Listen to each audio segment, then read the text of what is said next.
దేవునికి స్తోత్రములు. ప్రభు పేరిట ఈ కార్యక్రమం వీక్షిస్తున్న ప్రియ దేవుని జనాంగమా, విజ్ఞానాభిలాషులారా, మీ అందరికీ నా హృదయపూర్వకమైన శుభవందనాలు తెలియపరుచుకుంటూ ఉన్నాను. ఈరోజు 156వ ఎపిసోడ్కి వచ్చాం. సబ్జెక్టు సృష్టికర్త. ఇది ప్రవచన్ టీవీ. మరి ఈ సబ్జెక్టులో ఒక అంశం గురించి మీకు చెప్తా ఉన్నా.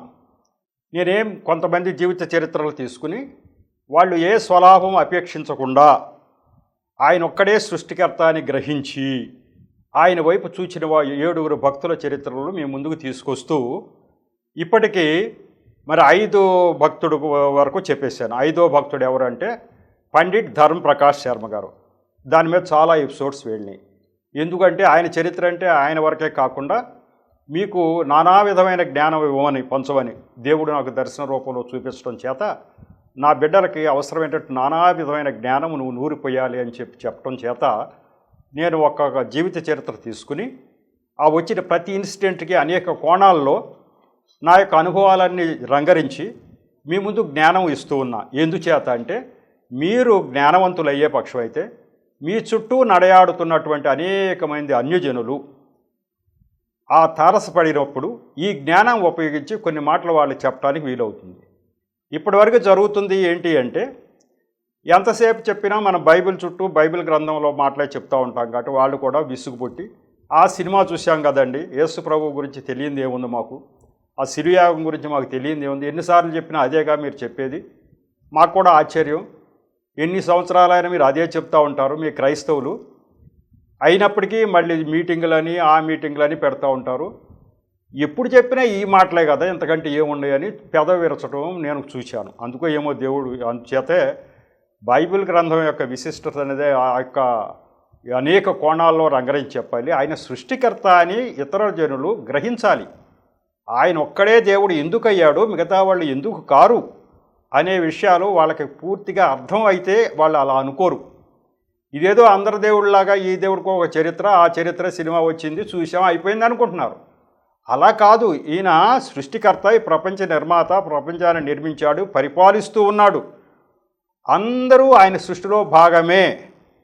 ఇంకొక దేవుడు కూడా లేడు అన్న విషయం కూడా వాళ్ళకి తెలియదు.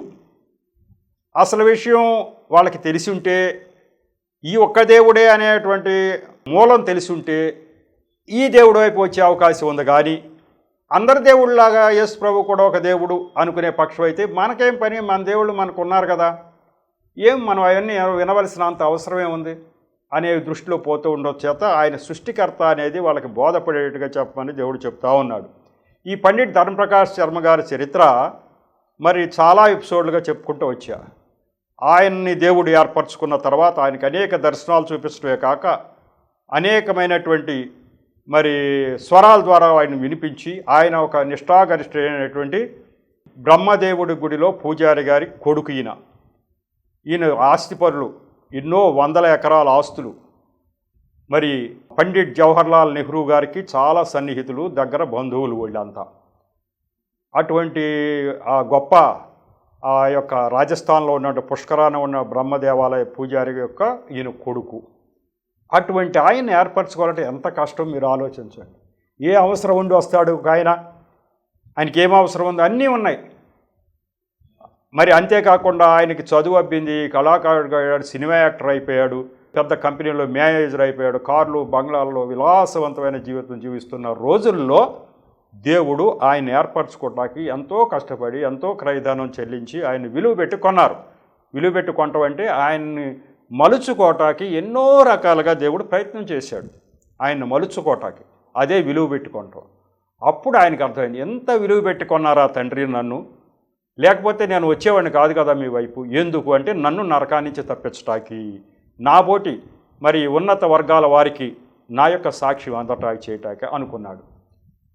పోనీ అందరిలాగా అందరూ ఏమనుకుంటారు, యేసు ప్రభువుని నమ్ముకున్న పక్షం అయితే ఓ భోగభాగ్యాలు వచ్చేస్తాయి, ఐశ్వర్యాలు వచ్చేస్తాయి, అందుకే వీళ్ళు ఎగబడి యేసు ప్రభువుని నమ్ముతూ ఉన్నారు, మాకున్నదేదో మాకు జాలే, న్యాయమైన సంపాదన మాకు కావాలి కానీ యేసు ప్రభు వారు ఏదో ఇచ్చేస్తే మేము తీసుకోము అనేవాళ్ళు కూడా ఉన్నారు.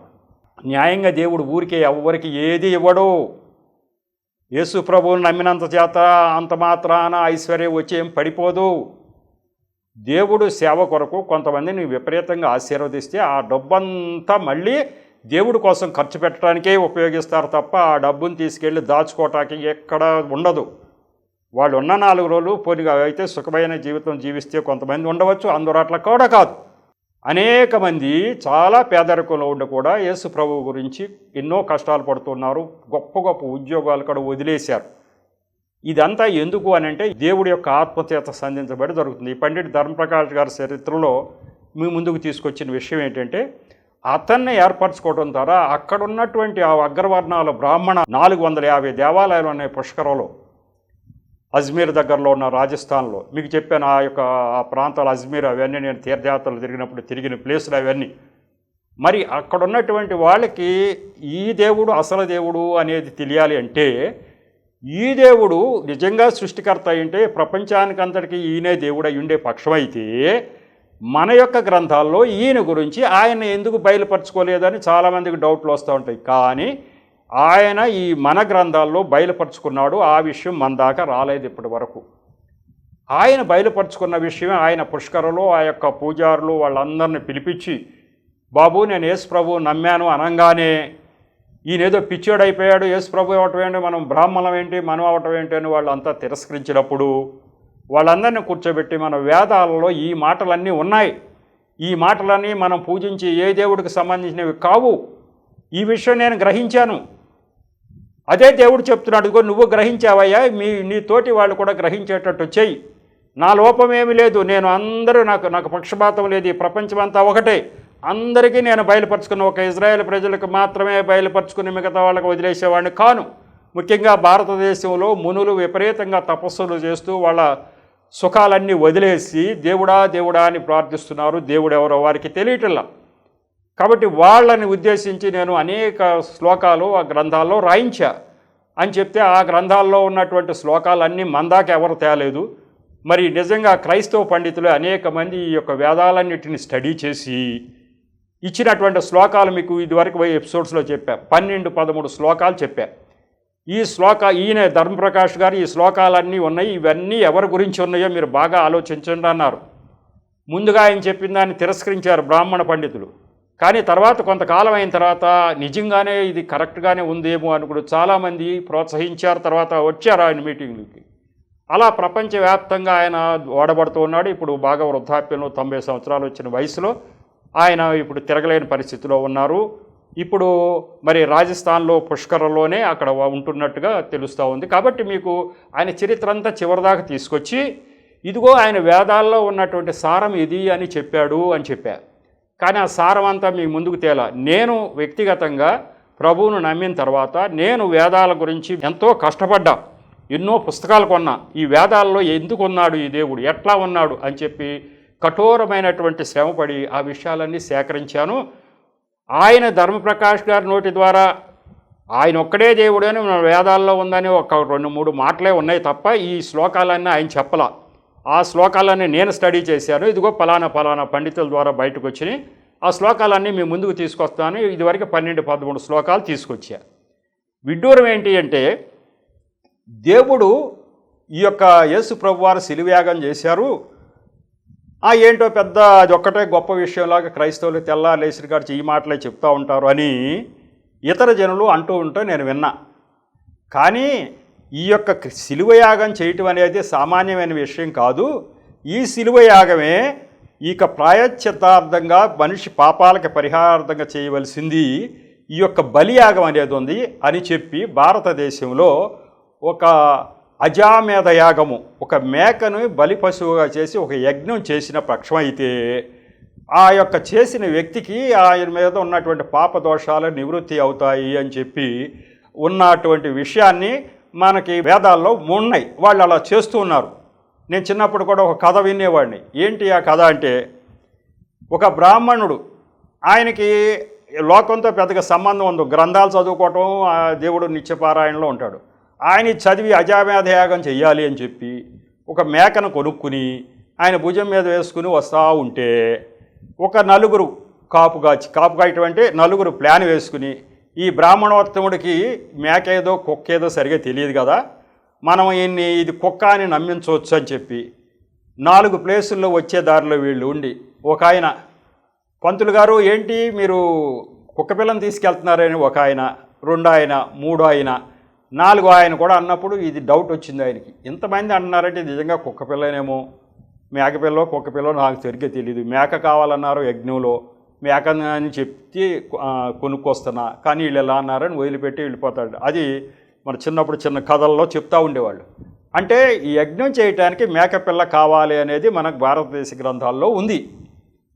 ఆ యజ్ఞం ఎలా చేయాలి అనే క్రమం అంతా కూడా ఒక క్రైస్తవ పండితుడు చక్కగా వివరించాడు. ఎక్కడ మన గ్రంథాల్లో, వేదాల్లో అసలు యజ్ఞం అంటే యజ్ఞమే కదా, ఏంటి యజ్ఞం అనుకుంటే ఒక ఆయన వేదములలో వెతికి చూడు, నిజదేవుని కనుగొని వేడు, నీ మనస్సాక్షిని బట్టి నడువు అని రొంపిచెర్ల యేసుపాదం గారు అనేటువంటి ఆయన చక్కగా వివరణ రాశాడు.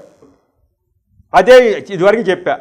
ఇది మన భారతదేశంలో ఒక మేక పిల్లని పాప పరిహారార్థ బలిగా చేయవలసిన విధము వేదాల్లో చెప్పబడింది. ఎప్పుడు ఈ వేదాల్లో చెప్పారు అంటే యేసు ప్రభువారు నరావతారంలో రాకముందు సుమారు 1500-2000 సంవత్సరాల పైచిలుకు ప్రాంతాల్లో వేద ఋషులకి ఇది బయలుపరిచాడు. యేసు ప్రభువారు రాకముందు 1000 సంవత్సరాల ముందు దావీదు గారి ద్వారా, 740 సంవత్సరాల ముందు యెషయా గారి ద్వారా, వీళ్ళ ద్వారా ఇదిగో నేను వస్తున్నా అని చెప్పాడు. ఈ శిలువ యాగం చేస్తాడు అనే విషయం ఆ యొక్క యెషయా గారి గ్రంథంలో అక్కడ అన్నీ వచ్చేసినాయి. ఆ శిలువ మీద ఒక ఆయన బలి అయిపోతాడని అందరికీ ఆశ్చర్యం. కానీ అంతకంటే ముందే భారతదేశంలో, అంతకంటే ముందే ఋషుల ద్వారా ఈ యొక్క బలి యాగం గురించి, యజ్ఞం గురించి చెప్పబడింది. ఇది మనిషి యజ్ఞం అవ్వాలనే పదాలు అక్కడ రాలేదు, కానీ ముందుగా ఒక మేకను తీసుకుని ఎలా చెయ్యవాలను అని ఉంది. ఆ విషయాలే ఒక 9 పాయింట్లు అసలు ఎలా చేయాలి, ఆ యొక్క అజామేధ యాగంలో ఇలా చేయాలి అని చెప్పి ఉంది. మీకు మన దేవుడు ఎవరంటే గొర్రె పిల్ల అని ఆయనకి పేరు. అంటే యజ్ఞం చేయటానికి ఉపయోగపడే మేకపిల్ల కానీ గొర్రె పిల్ల కానీ అవసరం కాబట్టి ఆ రకంగానే ఆయన రావటం జరిగింది. ఫస్ట్ పాయింట్ వేదాల్లో ఏముంది అన్న పాయింట్, మొట్టమొదట మత్సలేని మేకపిల్ల కావలెను. ఋగ్వేదంలో ఉంది ఈ మాట. మత్సలేని అంటే నిర్దోషమైన ఏడాది గొర్రె పిల్లను బలి ఇవ్వాలి పాప పరిహారార్థంగా అని చెప్పి పాత నిబంధనలో ఆ యూదులకి దేవుడు తెలియపరచడం మాట వాస్తవం. కాబట్టి నిర్దోషమైనటువంటి మేకపిల్ల కావాలి, మత్సలేని మేకపిల్ల ఫస్ట్. 2, దాని తలకు బలుసు కంప చుట్టవలెను. అది యజుర్వేదంలో ఉన్నటువంటి శతపథ బ్రాహ్మణం అని ఒక భాగంలో రాయబడి ఉంది. దాని నంబర్లు కూడా ఇచ్చాడు. కాబట్టి దానికి బలుసు కంప చుట్టవలెను. మీకు ఇదివరకే చెప్పా. యేసు ప్రభు వారి శిలుయాగం ప్రత్యేకంగా ఉంది, అందరిలాగా లేదు. శిలువ వేసిన ప్రతి నేరస్తుడికి అట్లా బలుసు ఒక ముళ్ళ కిరీటం పెట్ల, ఈయనకి పెట్టారు. ఈ మాట ఎక్కడుందంటే వేదాల్లో ఉంది. ఈ యొక్క బలి పశువు చేయవలసిన పని ఏంటంటే తలకు బలుసు కంప చుట్టవలెను అని యజుర్వేదంలో ఉంది. కాబట్టి ఆ యొక్క అజామేధ యాగం జరగవలసిన తీరులో ఉన్నటువంటి పాయింటే యేసు ప్రభు వారికి అమలుపరచబడింది. వాళ్ళకి తెలియదు, అది బైబిల్లో ఇలా మేకులు కొట్టమని ఎక్కడా లేదు.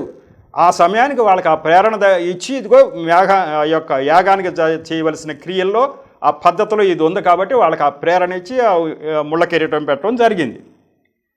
దానిని వేప స్తంభమునకు కట్టవలెను. ఋగ్వేదంలో బృహదారణ్యకోపనిషత్తు అనే దాంట్లో ఉంది. అది యజుర్వేదంలో కూడా అంటే ఒక పుచ్చని మునాను, మంచి కర్ర, వేప స్తంభం అంటే తుమ్మకర్ర ఏదో దానికి కట్టవలనని ఉంది. అది మేకకు చేయవలసిన పని. కానీ దేవుడికి సిలువ మంచి కర్రలతోటే సిలువ తయారు చేస్తాడు కాబట్టి ఆ కర్రకి కట్టినట్టు లెక్క. దాని 4 కాళ్ళలోనూ రక్తము కారునట్లుగా కొట్టవలెను. ఋగ్వేదంలో ఉంది. ఉన్న 4 వేదాల్లో అక్కడ ఇవన్నీ తీసుకున్నాడు ఈయన. దాని 4 కాళ్ళలోనూ కూడా రక్తం వచ్చేట్టుగా మేకులు కొట్టాలి. అలా యజ్ఞం చేసే ముందు అలా చేసేవాడట. అజామేధ యాగం యొక్క రూల్ అది. అది ఎక్కడ జరిగింది? ఈ 4 కాళ్ళలో అంటే ఇక్కడ 2 చేతుల్లో 2 కాళ్ళలో మేకులు కొట్టడం అనేది, రక్తం కారటం అనేది మన ప్రభువారికి జరిగింది. మామూలుగా సిలువ శిక్ష వేసిన వాళ్ళందరికీ కూడా సిలువ మీద ఆహారం లేక 2-3 రోజులు ఉండి అలా చనిపోతారు. కానీ ఇట్లా మేకులు కొట్టడం అనేది, ఈ క్రమం అనేది భారతదేశంలో ఋషుల చేత రాయించబడినటువంటి క్రమంలోనే ఇది జరిగింది అక్కడ. అది సృష్టికర్త అయిన దేవుడు ఇలా జరగాలని నిర్ణయించి అలా రోమన్ సైనికులు ప్రేరణ ఇచ్చి అలా జరిగేటట్టుగా చేశాడు. కాబట్టి ఈ సృష్టిని అంతటినీ పరిపాలించుతున్న దేవుడు భారతదేశ ప్రజలను మినహాయించలా, భారతదేశ ప్రజలను ప్రేమిస్తూ ముందుగానే ఈ యొక్క యజ్ఞ క్రమం వాళ్ళకి తెలియపరిచాడు. ఆ క్రమం ప్రకారమే యేసు ప్రభు వారికి బలి అయ్యే విధంగా చూశాడు. 5వ పాయింట్, మేకకు కప్పిన కచ్చడములను ఋత్వికులు నలుగురు పంచుకోవాలను. ఋత్వికులు అంటే ఆ యజ్ఞం చేసేటువంటి ఆ యొక్క పండితులు, అక్కడ వాళ్ళు ఆ నలుగురు కూడా దానికి కచ్చడాలు కట్టాలట, వస్త్రమే కప్పాలని ఉంది. ఆ వస్త్రం కప్పి ఆ వస్త్రం పంచుకోవాలి అని ఉంది. అది ప్రభువారికి అమలుపరచబడింది. ప్రభువారికి అమలుపరచబడింది. యెషయా గ్రంథంలో ఈ మాటలు ఉన్నా ఇలా వస్త్రాన్ని చీట్లు వేసుకుని పంచుకుంటారని చెప్పాడు యెషయా గారు. ఎందుకు ఎట్లా చేయాలంటే ఇదిగో ఈ క్రమం ఇక్కడ ఉంది, ఈ క్రమం ఇక్కడ ఉంది కాబట్టి అలా జరుగుతుంది అని యెషయా గారి ద్వారా ప్రవచింపజేశాడు. తర్వాత దాని ఎముకలలో ఒక్కటియును విరవకూడదు. ఋగ్వేదంలోని ఐత్రేయ బ్రాహ్మణంలో ఉంది. బ్రాహ్మణాలని తెలుసుగా వేదాలలో కొన్ని పాటల్ని బ్రాహ్మణం అని విడదీశారు. ఆ బ్రాహ్మణం తాండీ మహాబ్రాహ్మణంలో చెప్తాడు, సర్వపాప పరిహారో రక్త ప్రోక్షణం ఆవశ్యకం తద్రక్తం పరమాత్మైన పుణ్యదాన బలియాగం అనేది ఆ యొక్క తాండీ బ్రాహ్మణంలో, సామవేదంలో ఒక బ్రాహ్మణంలో అంటే ఒక భాగంలో, అట్లా ఈ భాగంలో దాని ఎముకల్లో ఒక్కటి కూడా విరవకూడదు అని ఉంది.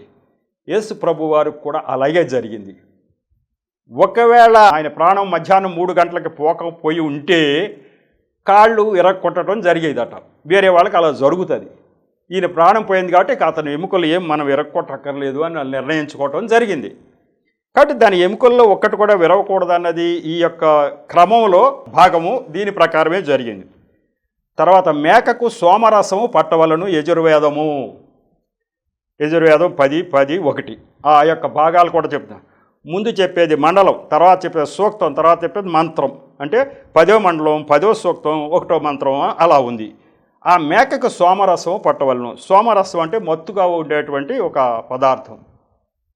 ఆ చేదు చిరకనిచ్చారే ఆయనకి యేసు ప్రభు వారికి అదే అట్లా ఇవ్వమని ఇక్కడ ఉంది. మేకకి సోమరసం పట్టవలను అని ఉంది. కాబట్టి దీని ప్రకారమే మన యేసు ప్రభు వారికి అమలు చేయటం జరిగింది. వాళ్ళకి తెలియదు చేయాలని, కాబట్టి వాళ్ళకి అప్పటికప్పుడు యాదృచ్ఛికంగా ఆయన దప్పికొనుతున్నాను అనగానే ఆ ఎగతాళిగా అది పెట్టండి రా నోట్లో అని చెప్పేసి ఆ యొక్క చేదు చిరకని వాళ్ళు పెట్టడం జరిగింది.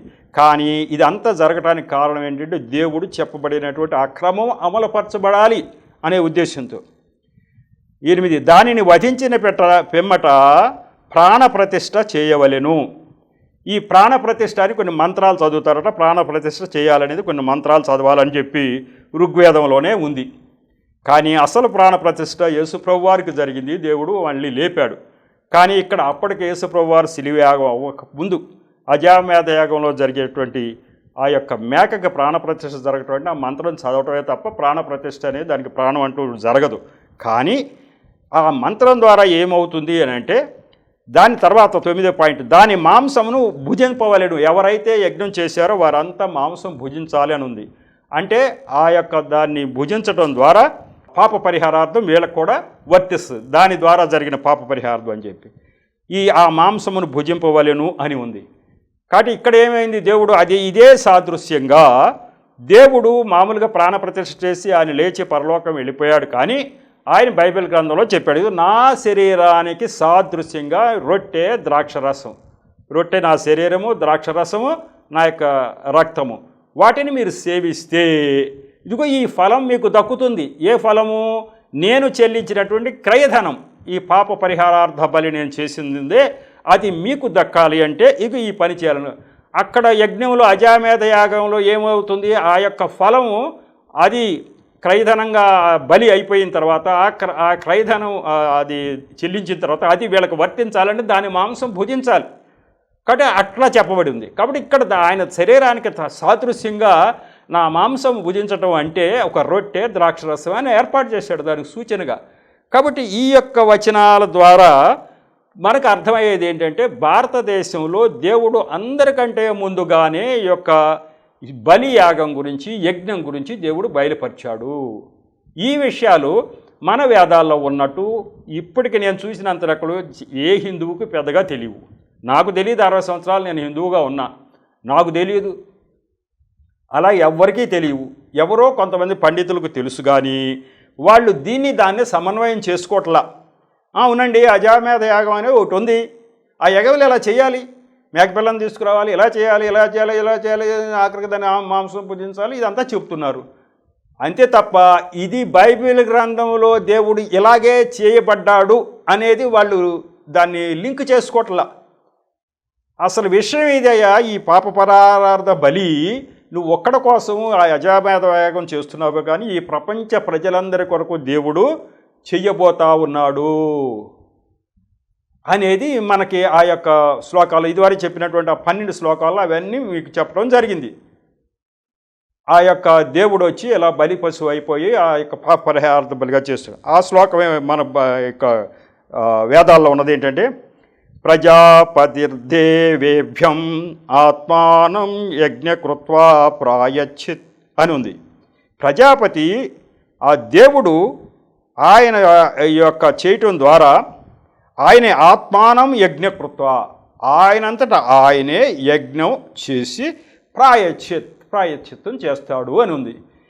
ఇది ఖచ్చితంగా దేవుడు ఆయనంతటా ఆయనే వచ్చి ప్రాయశ్చిత్తం చేస్తాడు అనేది ఆ సర్వపాప పరిహారం రక్త ప్రోక్షణం తద్రక్తం పరమాత్మైన పుణ్యదాన బలియాగం అన్న దాంట్లో దేవుడు పుణ్యదాన ఆయన ఎవరో చేయలే, తనంతట తానుగా ఆ పుణ్యదాన బలియాగం చేస్తాడు అనేది ఆ యొక్క సామవేదంలో తాండీయ బ్రాహ్మణంలో ఉన్న మాట అది.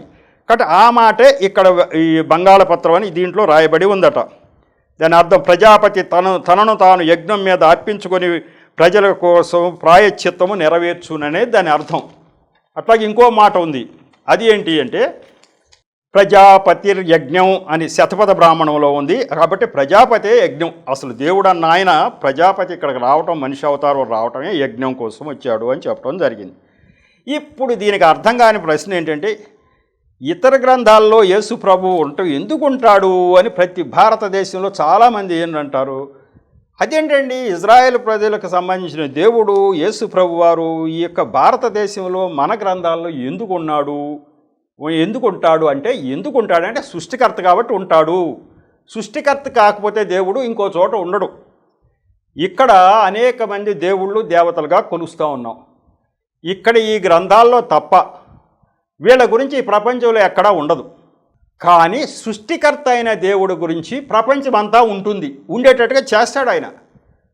అందుకు భారతదేశ గ్రంథాల్లో, భారతదేశమే కాదు జొరాస్ట్రియన్ అనేటువంటి గ్రంథంలో ఆ జొరాస్ట్రియన్ అనేటువంటి ఆయనకి కొన్ని బయలుపరిచాడు. తూర్పు దేశ జ్ఞానులకి వాళ్ళకి కొంత బయలుపరిచాడు. అట్లా సృష్టి అంతటి మేరకి ఆయనకు అధికారం ఉంది. ఎక్కడ అవసరమైతే అక్కడ ఈ ఆయన గురించి ఆయన బయలుపరుచుకున్నాడు. కాబట్టి అదే సృష్టికర్త. ఎందుకుంది భారతదేశం యొక్క గ్రంథాల్లో అంటే ఆయన సృష్టికర్త అంటానికి రుజువే ఈ యొక్క మాటలు. కాబట్టి బైబిల్ గ్రంథంలో ఎట్లా ఎక్కడన్నా ఉందంటే ఉంది. అనేక చోట్ల నేను ప్రత్యక్షపరచబోతున్నానని చెప్పి అనేకమైనటువంటి రెఫరెన్స్లు ఉన్నాయి. దగ్గర 9 10 రెఫరెన్స్లు రాశాను నేను. అవన్నీ మీకు తర్వాత ఎపిసోడ్లో తీసుకొస్తా. బైబిల్ గ్రంథంలో దేవుడు తనను తాను అన్ని చోట్ల ప్రత్యక్షపరచుకుంటా. జాతి మత కుల బాధ అటువంటి ఏమీ లేవు. ఎక్కడైతే ఆయన గురించి ప్రజలు ఆలోచిస్తూ ఉన్నారు అంటే పైనున్న దేవుడా అని. యజ్ఞం తపస్సు అంటే ఏంటి? తపస్సు అంటే ఏమీ లేదు, దేవుడా దేవుడా దేవుడా అని 24 గంటలు అదే చేస్త. ఇక వాళ్ళ కళ్ళ ముందు దేవుడు ఆకాశములో ఉన్నటువంటి దేవుడే ఉంటాడు. అటువంటి వాళ్ళ మొర్ర వినకుండా సృష్టికర్త ఉంటాడా?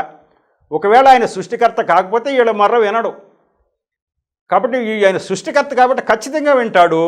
మరి ఆ యొక్క సృష్టికర్త వీళ్ళ మొర వినబట్టే ఆయన యొక్క ఆత్మచేత సంధించి ఆ శ్లోకాలన్నీ రాయించాడు. మీకు ఇదివరకే ఎక్స్ప్లెయిన్ చేశా. ఆ శ్లోకాల్లో ఉంది, నేను హృదయంలో ఉండే మనిషిని, నేను ఆత్మస్వరూపుణ్ణి, విగ్రహ రూపంలో బొమ్మల రూపంలో నన్ను పూజించవద్దు అని చెప్పి వేదాల్లో ఉంది. ఆ యొక్క వేదాల్లో ఆ మాటలు ఉండటానికి కారణం ఆ మునులు అసలు యాక్చువల్గా ఇక్కడ ఉన్నటువంటి దేవుళ్ళు అనుకుని వాళ్ళని ఆరాధిస్తున్నటువంటి మునులు. ఆ ముని చేత ఈ మాటలు రాయించాడు. అంటే రాయించే మనిషికి ఆత్మచేత సంధించబడి రాయించాడు తప్ప ఆయనంతటా ఆయన రాయడు కదా. ఇలా మీరు ఇట్లా చీకట్లో వెళ్ళిపోతున్నారు, నేను ఆత్మస్వరూపుడిని, నేను హృదయంలో ఉండేవాడినే తప్ప నాకు ఒక రూపం అనేది మీరు దేన్ని పోల్చుకోవడానికి వీల్లేదు అని చెప్పి వేదాల్లో చెప్పబడి ఉంది. ఆ మాటలు దేవుడు రాయించకపోతే ఎవరు రాయిస్తారు?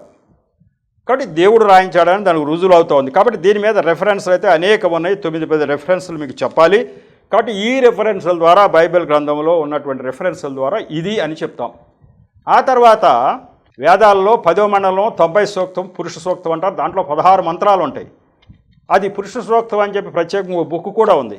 అయితే ఒక హిందూ పండితుడు నన్ను ప్రశ్నించాడు, అయ్యా మీరు మాకు సృష్టికర్త ఎవరో తెలియదు అన్నారు కదా, మా వేదాల్లో పురుష సూక్తం అని ఉంది, దాంట్లో మా సృష్టికర్త ఉన్నాడు అన్నారు. నేను మళ్ళీ ఇంకొకసారి అధ్యయనం చేశా, అసలు పురుష సూక్తంలో ఏముంది, 16 యొక్క మంత్రాలన్నిటిని నేను స్టడీ చేశా. నాకంటే ముందు ఆ యొక్క గుండాబత్తిని దేవదానం గారు స్టడీ చేసి ఇచ్చాడు. దాన్ని నేను కూలంకషంగా చదివి అర్థం చేసుకుని దాంట్లో 8 శ్లోకాలు మీకు చెప్తా. ఈ ఇంట్లో ఉన్నటువంటి సృష్టికర్త ఎవరు, వాళ్ళు అనుకునే వాళ్ళు సృష్టికర్త, బైబిల్ గ్రంథంలో దేవుడు సృష్టికర్త. పురుష సూక్తం మీరు చదివారా అన్నాడు, కానీ ఆ పురుష సూక్తంలో ఏముందో ఆయనకి సరిగ్గా తెలియదు. తీరా చూస్తే ఆ పురుష సూక్తం నిండా ఉన్నది యేసు ప్రభువే. ఆ విషయాలన్నీ మీ ముందుకు తీసుకొస్తా. అలాగే భవిష్య పురాణం రాయబడి ఉంది. భవిష్య పురాణంలో ఆదాము హవ్వల దగ్గర నుంచి సృష్టి నిర్మాణం ఎలా అయిందో అంతా రాయబడి ఉంది. అవన్నీ కూడా మీ ముందుకు తీసుకొస్తా. కాబట్టి ఇవన్నీ కూడా ఉన్నప్పటికీ జ్ఞానము లేక ఈ యొక్క దేవుడు నిజమైన దేవుడు ఈయన ఒక్కడైనా గ్రహించకపోవటానికి కారణం అంటే జ్ఞానము వారికి ఎవరు ఇవ్వటం లేదు. ఆ జ్ఞానమే ఇవ్వమని దేవుడు నన్ను సంధిస్తూ ఉన్నాడు. ఆ జ్ఞానమే నువ్వు నూరిపోయి, వాళ్ళు వింటే వింటారో లేకపోతే లేదు, అది వేరే విషయం. కానీ సృష్టికర్తగా నా బాధ్యత నరకం నుంచి తప్పించడానికి నా ప్రయత్నం నేను చేయాలి. కాబట్టి నిన్ను ఆ యొక్క పనిముట్టుగా వాడుతున్నాను. కాబట్టి ఈ జ్ఞానం అంతా ఇచ్చి ఊరుకో అని చెప్పి దేవుడు చెప్పడం చేత ఆ విషయాలకు వెళ్తున్నాను. కాబట్టి చాలా ఎపిసోడ్లు వెళ్తుంది ఇది. అయినప్పటికీ ఈ సబ్జెక్టు మీ ముందుకు తెమ్మని దేవుడు ప్రేరణిస్తూ ఉన్నాడు. మీరు ఇప్పటికే విజ్ఞానాభిలాషులారా అని ఎందుకు సంబోధిస్తున్నారు? నాకు అనేక మంది ఫోన్ల ద్వారా, అయ్యా ఈ విషయాలు మాకు ఇదివరకు సరిగా తెలియవు, కానీ మీరు చెప్పిన తర్వాత మా హృదయాల్లో ఒక నాటుకున్నాయ్యా, ఇలా మీరు కంటిన్యూ చేయండి అని అనేక మంది చెప్పడం ద్వారా నాకు అర్థమైంది ఏంటంటే ఈ విషయాలే ప్రజల్లోకి చొచ్చుకు వెళ్ళలేదు ఇంతవరకు. ఈ విషయాలే అటు హిందువులకి తెలియదు, ఇటు క్రైస్తవులకు కూడా పూర్తిగా తెలియవు. కాబట్టి అందరికీ ఉపయోగపడే విధంగా ఈ విషయాలను మీ ముందుకు తీసుకొస్తూ ఉన్నా. దీన్ని దృష్టిలో పెట్టుకుని మీరంతా కూడా మరి శ్రద్ధగా ఇది వినాలి, దీన్ని నిక్షిప్తం చేసుకోవాలి.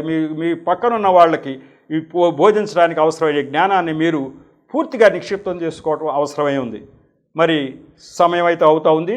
ఈ యొక్క ఎపిసోడ్ 156 ఎపిసోడ్ ఇంతటితో ముగిస్తాను. మరి తర్వాత ఎపిసోడ్లో బైబిల్ గ్రంథంలో ఏమేమి ఎక్కడెక్కడ ఈ యొక్క అన్ని చోట్ల నన్ను ప్రత్యక్షపరచుకుంటున్నాను అని చెప్పాడో అవన్నీ చెప్తా. ఆ తర్వాత ఎపిసోడ్లో పురుష సూక్తం ఏంటో, ఆ పురుష సూక్తంలో ఉన్న మంత్రాలు ఏంటో, ఆ తర్వాత భవిష్య పురాణం ఏంటో, అందులో ఏం రాయబడిందో అవన్నీ మీ ముందుకు తీసుకొస్తా.